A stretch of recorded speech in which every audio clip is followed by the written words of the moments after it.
بسم الله الرحمن الرحيم نحمده ونصلي على رسوله الكريم أما بعد Learn Islam online course அதனுடைய 6வது topic லுகத் Arabic language பத்தி துருசுல் லுகத்தில் அரபியா DLA அப்படிங்கிற இந்த கிதாபில் இருந்து லெசன் நம்பர் 5. இதுக்கு முன்னாடி என்ன பார்த்தோம்? ப்ரீவியஸ் கிளாஸ்ல லெசன் நம்பர் 4 பார்த்தோம். அதுல வீட்டில் வீட்டிலே தமிழ்ல எப்படி நம்ம யூஸ் பண்றோமோ அதுவும், அதே போல மேஜை மேசையின் மீது மேசையின் மேல் அப்படிங்கிற இந்த ஒரு இதை எப்படி சொல்றதுங்கிறதும், இது வந்துட்டு ஹுரூஃபுல் ஜர் அப்படின்னு சொல்லி ஒரு வாசகத்துல முக்கியமான இடத்தை வகிக்கக்கூடிய இந்த வார்த்தைகள் ஹுரூஃபுல் ஜர் அப்படின்னு சொல்லுவாங்க. அது இந்த நான் ரெட்ல கோட் பண்ணிருக்கிறதுல அடிக்கடி ரொம்ப முக்கியமா யூஸ் பண்ணக்கூடிய வார்த்தைகள். ஸோ இதை பத்தி உள்ள டாபிக் தான் நம்ம லாஸ்ட் லெசன்ல பார்த்தோம். அதனுடைய ஈக்குவலா வந்துட்டு இங்கிலீஷ்ல இந்த WH கொஷின்ஸ் அப்படின்னு சொல்லுவோம்ல, அதே போல WH கொஷின்ஸ் அப்படின்னு சொல்லப்படக்கூடிய அந்த கேள்விக்கு பயன்படுத்தக்கூடிய வார்த்தைகள் அதையும் வந்துட்டு நம்ம லாஸ்ட் லெசன்ல பார்த்தோம். இதுக்கு வந்து ஹுரூஃபுல் இஸ்திஃப்ஹாம் அப்படின்னு சொல்லுவோம். இந்த லெசன்ல லெசன் நம்பர் 5 இதுல நம்ம என்ன பார்க்க போறோம் அப்படின்னு சொன்னா, ரொம்ப முக்கியமான ஒரு டாபிக். இதுல வந்துட்டு முதாஃப் இலைஹி அப்படிங்கிற ஒரு தலைப்பு. இதுதான் முதாஃப் இலைஹி அப்படிங்கிற ஒரு டாபிக். அப்படின்னா என்னங்க? நான் ஈஸியா உங்களுக்கு புரியுற மாதிரி சொல்லிடுறேன். 2 வார்த்தைகள், முஹம்மத் அப்படிங்கிறது ஒரு வார்த்தை, கிதாப் அப்படிங்கிறது ஒரு வார்த்தை.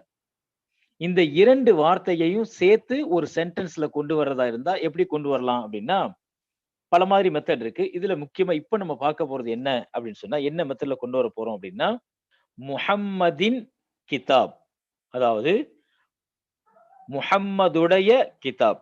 இதை நல்லா மனசுல பதிய வச்சுக்கங்க. இதே போல பல உதாரணங்களை நம்ம கொண்டு வரலாம்.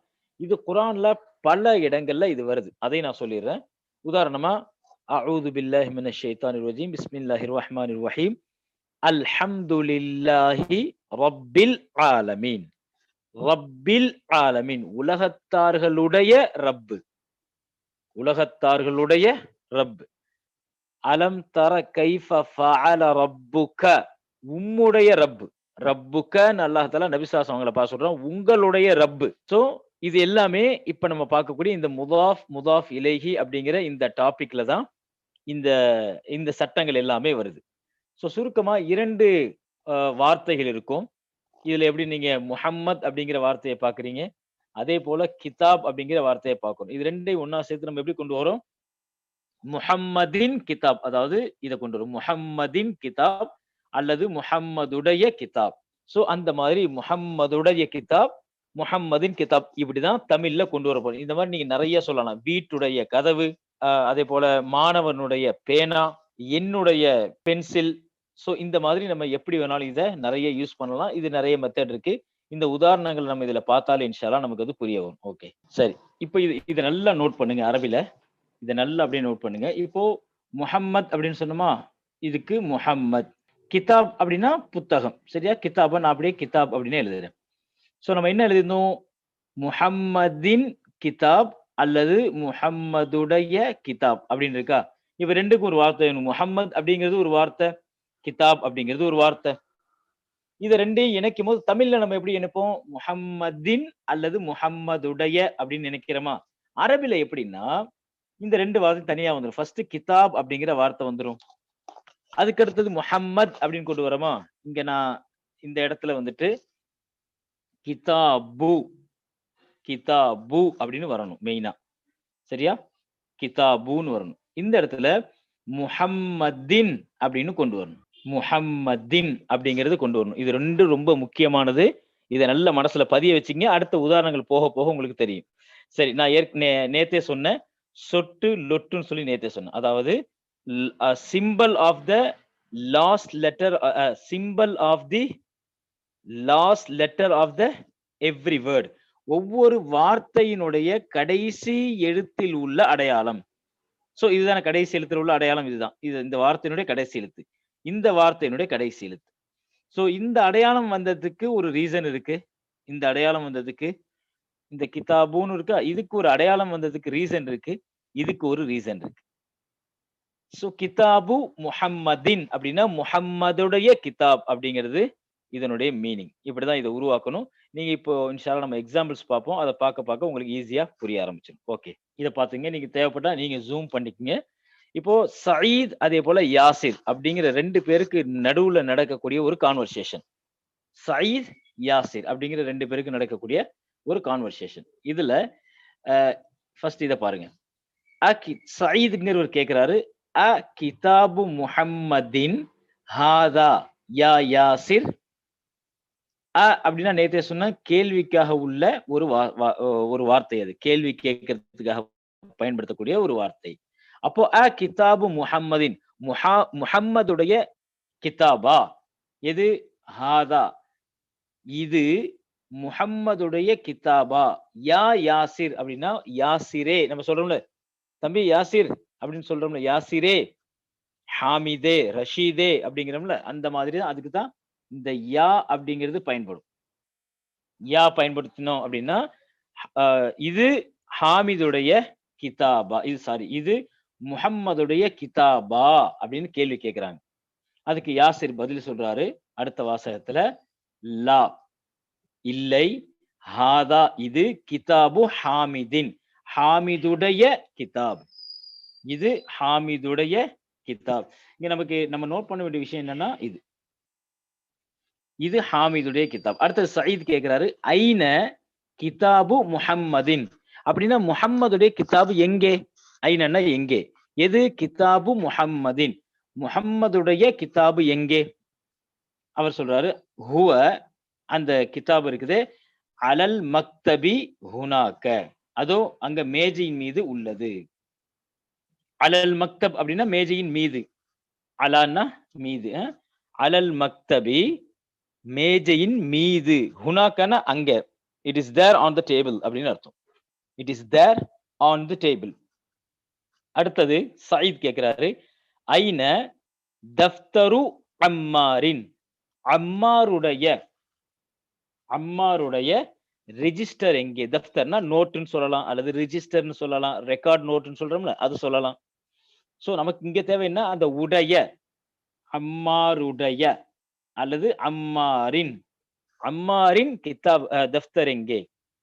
அதுக்கு பதில் ஹுவ, அது அலா மக்தபில் முதர்ரிசி, மக்தபில் முதர்ரிசி, ஆசிரியருடைய மேஜையின் மீது, ஆசிரியருடைய மேஜையின் மீது. அப்போ இங்க என்னன்னா ஆசிரியருடைய மேஜை. இதுதான் முதாஃப் இலைஹி அப்படின்னு சொல்லுவோம். முதல்ல நீங்க அர்த்தத்தை முதல்ல புரிஞ்சுக்கங்க. அதுக்கப்புறம் போக நம்ம கொஞ்சம் கொஞ்சமா அந்த சட்டத்தை நம்ம லேசா தெரிஞ்சுக்கலாம். இப்போ நீங்க கன்ஃபியூஸ் ஆக வேணாம். அடுத்தது பாருங்க, சயீத் கேட்கிறாரு, கலமு மன், கலமு மன்னா யாருடைய பேனா? மன் அப்படின்னா யாருன்னு அர்த்தம். அப்போ கலமு மன்னா யாருடைய பேனா? பைத்து மன், யாருடைய வீடு? அதே போல கிதாபு மன், யாருடைய கிதாபு?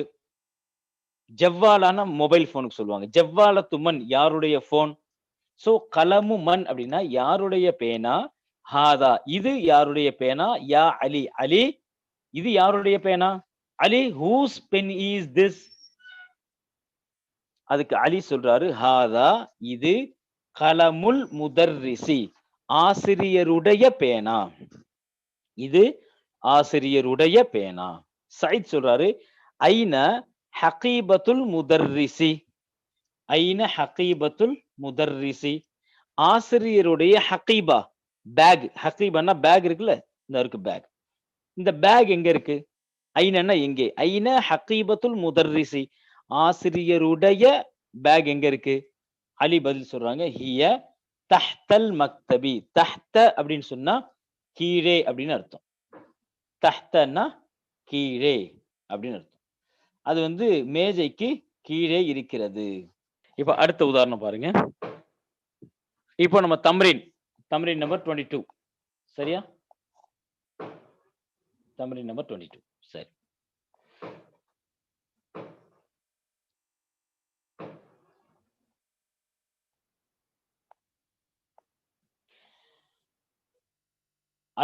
கீழே வரக்கூடிய கேள்விகளுக்கு பதில் எழுங்கிறாங்க. இப்ப பாருங்க, இதுல ஐன, இது ஐன கிதாபு முஹம்மதின். ஐன கிதாபு முஹம்மதின். முஹம்மதுடைய கிதாப் எங்கே? முஹம்மதுடைய கிதாபு எங்கே?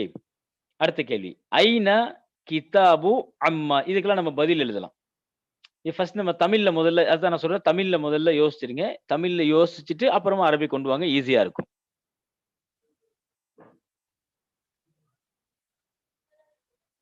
ஓகே. ஐன கிதாபு அம்மாரின். அம்மார் கிதாபு அம்மாரின். இந்த அடையாளம் ரொம்ப முக்கியம். அம்மாருடைய கிதாபு எங்கே?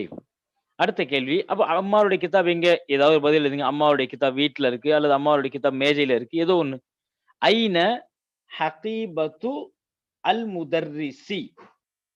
இங்க ஒரு வித்தியாசம் புரிய முடியும். இந்த இடத்துல 2 குடுத்திருக்கோம். தோ ஜேர் குடுத்திருக்கோம்.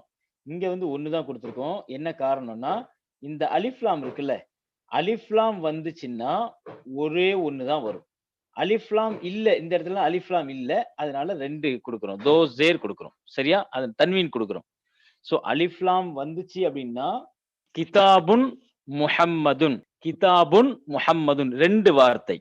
சரியா? இது 2ஐயும் நம்ம மெர்ஜ் பண்ணும்போது, சேர்க்கும்போது எப்படி? கிதாபு முஹம்மதின் அப்படின்னு வந்துருச்சா?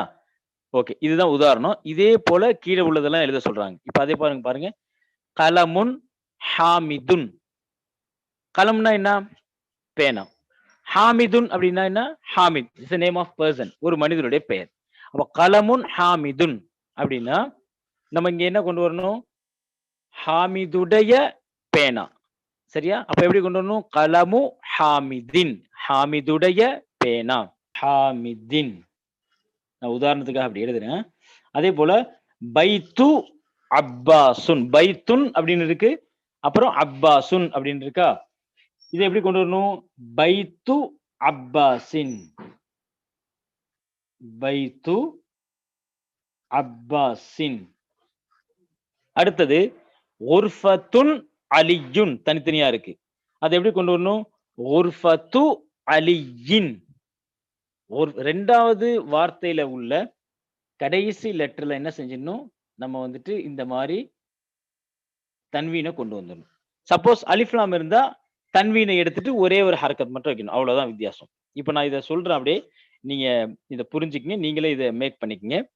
உர்ஃபத்து அலி. உர்ஃபத்துன் ரூமு, அலியுன் தனி வார்த்தை. அலி ரூம் அலி எப்படி கொண்டு வரலாம்? ரூமுடைய அலின்னா செட் ஆகாது, அலியுடைய ரூம்னா செட் ஆகும். அதே போல தஃப்தருன் ரெக்கார்டு, சயீதுன் சயீதுன் பேர். அப்ப இது எப்படி கொண்டு வரணும்? தஃப்தரு சயீதின். சயீதுடைய ரெக்கார்ட் நோட் அல்லது ரெஜிஸ்டர் அல்லது நோட் புக். மின்தீலுன் தனி வார்த்தை, யாசிருன் தனி வார்த்தை. இது கர்ச்சீஃப், இது யாசிர். கர்ச்சீஃபுடைய யாசிர்ங்கிறது பொருந்தாது. சோ யாசிருடைய கர்ச்சீஃப். அப்ப எப்படி வரணும்? மின்தீலு யாசிரின். அதே போல கமீசுன் அம்மாருன். கமீஸ்னா ஷர்ட், அம்மார்னா நேம். அம்மாருடைய ஷர்ட், கமீசு அம்மாரின். அடுத்தது சரீருன் ஹாலிதுன். சரீர் அப்படின்னா கட்டில், ஹாலிதுனா நேம் ஆஃப் பர்சன். ஹாலிதுடைய கட்டில். அடுத்து இந்த பக்கம் பாருங்க. மக்தபுன். இதெல்லாம் அலிஃப்லாம் கொடுத்திருக்காங்க. இதுல எதுலயுமே அலிஃப்லாம் இல்ல. சரியா? இந்த நேம்ல எதுலயுமே அலிஃப்லாம் இல்ல. இங்க வந்து பாருங்க, எல்லாத்துலயும் அலிஃப்லாம் இருக்கும். ஓகேவா? இதை நான் ஏற்கனவே அலிஃப்லாமுடைய லெசன் உங்களுக்கு நடத்தி இருக்கோம். மறுபடியும் டவுட் வந்தாலும் தாராளமா நீங்க கேளுங்க. ஓகே. இப்ப பாருங்க, இந்த உதாரணம் பாருங்க. மக்தபுன் அல் முதர்ரிசு. மக்தப்னா மேஜை, அல் முதர்ரிஸ்னா ஆசிரியர். மேஜை ஆசிரியர். இது எப்படி இணைக்கிறது? மக்தபுல் முதர்ரிசி ஆசிரியருடைய மேஜை. அப்புறம் மிஃப்தாஹுன் அல் பைத்து. மிஃப்தாஹுல் பைத்தி. அப்ப என்ன வரும்? வீட்டுடைய சாவி. துக்கானுன் கடை, அத்தாஜிரு வியாபாரி. வியாபாரியுடைய கடை. துக்கானு தாஜிரி. சோ இந்த அடையாளமும் மாறிடும், இந்த அடையாளமும் மாறிடும். இது துக்கானூன்னு வந்துடும், இது தாஜிரி அப்படின்னு வந்துடும். அடுத்தது பைத்துன் அல் முஹந்திசு. பைத்துன வீடு, அல் முஹந்திஸ்னா இன்ஜினியர். சோ பைத்துன் வீடு, அல் முஹந்திசு இன்ஜினியர். இன்ஜினியருடைய வீடு. அடுத்தது இஸ்முன் பெயர், அல் வலது சிறுவன். இஸ்முல் வலதி சிறுவனுடைய பெயர். கிதாபுன் அல்லாஹு, கிதாபுல்லாஹி அல்லாஹுடைய வேதம். பின்துன் சிறுமி, அத் தபீபு டாக்டர். பின்துன் தபீபு. நமக்கு என்ன கவனிக்கணும்னா இந்த அடையாளத்தை கவனிக்கணும் எல்லா வார்த்தையிலுமே. அந்த அதான் நான் ஏற்கனவே சொல்லிட்டேன், சொட்டு லொட்டு, which means symbol of the last letter of the every word. இந்த ஃபார்முலாவை நல்ல மனசுல பதிய வச்சுக்கங்க. இந்த ஃபார்முலா இருந்துட்டா ஈஸியா ஓரளவுக்கு நமக்கு புரிஞ்சிடும். சோ ஒவ்வொரு வார்த்தையினுடைய கடைசி அடையாளம், எழுத்துல உள்ள அடையாளம் என்னன்னு பாருங்க. அங்கதான் சேஞ்சஸ் வரும். அங்க சேஞ்சஸ் வர்றதை பொறுத்து தான் அர்த்தம் மாறும். சோ பின்துன் அத் தபீபு. பின்துன்னா சிறுமி, அத் தபீபுன்னா டாக்டர். பின்து தபீபி டாக்டருடைய டாக்டர், டாக்டர் ஆஃப் டாக்டர் அல்லது டாக்டர்ஸ் டாக்டர். மிஃப்தாஹுன் கி, அஸ்ஸய்யாரத்து வெஹிக்கிள் வாகனம், வாகனத்துடைய சாவி. வண்டி சாவின்னு சொல்றோம்ல, பைக் சாவியோ கார் சாவியோ எதா இருந்தாலும் சரி. மிஃப்தாஹு ஸய்யாரதி அப்படின்னு வரும்.